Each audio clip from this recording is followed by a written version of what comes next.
Good morning guys. आज हम start करेंगे Indian independence act 1947। So start करने से पहले please subscribe my channel and please support me. Thank you. And low बिना कुछ देरी किए हुए हम स्टार्ट करते हैं अपना लेक्चर। ठीक है, इसके कुछ प्रोविजंस हैं वो देख लेते हैं। देखो, on February 20 1947 British PM Clement Lt declared the British rule in India would be ended by June 30, 1947। मतलब जून 30, 1947 में ये क्या करेंगे कि अपना ब्रिटिश का जो रूल है उसको एंड कर देंगे और सारी की सारी पावर्स किसको दे देंगे, इंडियंस को। On June 3, 1947 viceroy Lord Mountbatten, the viceroy of India, मतलब कि वॉइसरॉय थे माउंटबेटन, इन्होंने क्या एक रेगुलेशन, मतलब एक रूल दिया, एक चीज़ बताई, एक चीज़ क्या बोल सकते हैं इसको, एक अपना पार्टीशन का एक प्लान दिया जिसको बोलते हैं माउंटबेटन प्लान। और यही प्लान था जो किसके का क्या चीज़ कहलाता है, यही है एक पार्टीशन का, मतलब कि इंडिया के पार्टीशन का प्लान। मतलब कि अगर कहीं क्वेश्चन आ जाए कि which was the main which plan is called the partition plan, so Mountbatten plan was called as partition of India plan। ठीक है, and this plan was accepted by the Congress and Muslim League। तो ये बहुत बार ये चीज़ पूछ ले जाते हैं कि कांग्रेस ने एक्सेप्ट किया था कि नहीं किया। मुस्लिम लीग तो एक्सेप्ट करेगी क्योंकि उनको तो एक कंट्री मिल रही है अच्छी खासी, तो वो तो करेंगे। लेकिन ज़्यादातर क्या कन्फ्यूजन हो जाता है कि कांग्रेस ने एक्सेप्ट किया या नहीं किया। तो इस चीज़ को याद रखना कि कांग्रेस ने इस चीज़ को एक्सेप्ट कर लिया था। किस चीज़ को? Partition of India. तभी तो इंडिया और पाकिस्तान अलग हुए। ठीक है, अब इसका फीचर्स देख लेते हैं। It ended the British rule in India and declare India as a independent country and sovereign state from August 15 1947।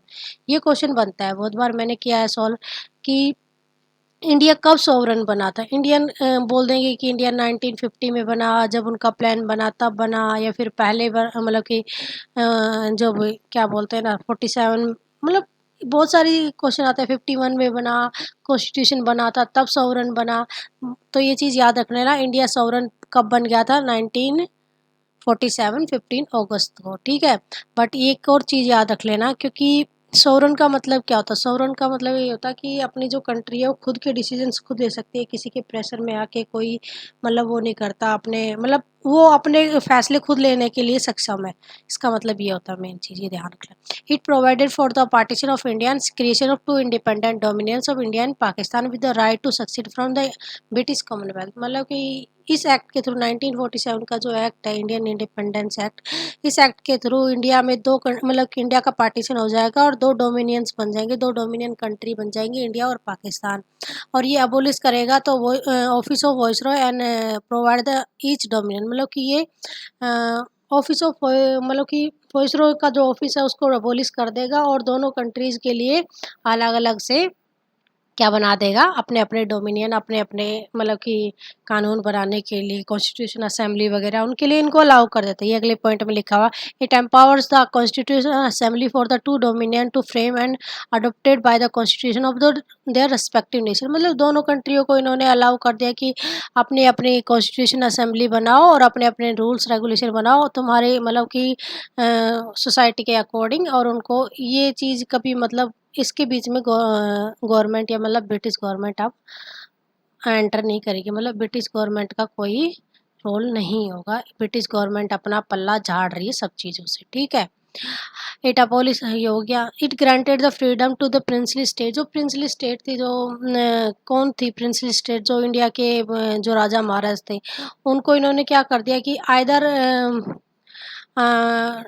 क्या बोलते हैं, जॉइन इंडिया और जॉइन पाकिस्तान और रिमेन इंडिपेंडेंट। ये भी बहुत बड़ा क्वेश्चन होता है, बहुत बार आता है, मतलब कि कहीं कहीं ऑप्शंस में आ जाता है कि बताओ कि इंडिया बस ओनली दो ऑप्शन दे देंगे कि इंडिया को जॉइन करे या पाकिस्तान को जॉइन करे, और रिमेन इंडिपेंडेंट नहीं हटा देंगे, मतलब दिखाएंगे नहीं, तो हम कंफ्यूज हो जाएंगे कि हाँ बस दो ही ऑप्शन थे, पाकिस्तान और इंडिया ही तो थे, उन्हीं को मतलब कि उन्हें मतलब प्रिंसली स्टेट को ज्वाइन करना है।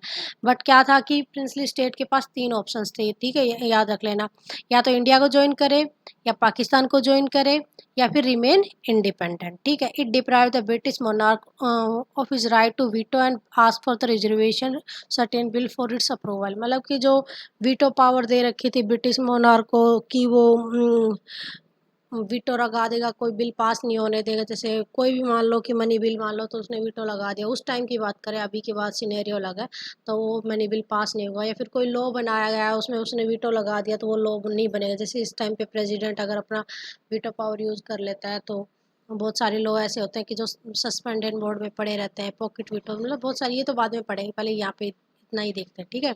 तो उसको सब अबोलिश कर दिया, डिप्राइव कर दिया, ब्रिटिश मोनार्क की सारी जो पावर थी इंडिया से रिलेटेड वो सारी हटा दी। It discontinues the appointment of civil services and reservation post.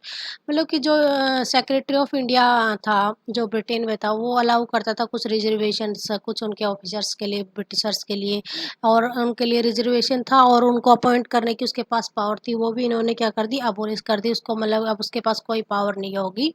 But जो 1947 15 अगस्त 1947 से पहले जो जो ऑफिसर्स अपॉइंट हुए थे उनको वो डिसकंटिन्यू करेंगे, वो अपनी पूरी की पूरी क्या बोलते हैं उसको, सर्विसेज को कंटिन्यू रखेंगे आफ्टर इंडिपेंडेंस, ठीक है, चाहे वो ब्रिटिशर हो चाहे इंडियन हो। चलो, thank you so much, please subscribe my channel, bye bye.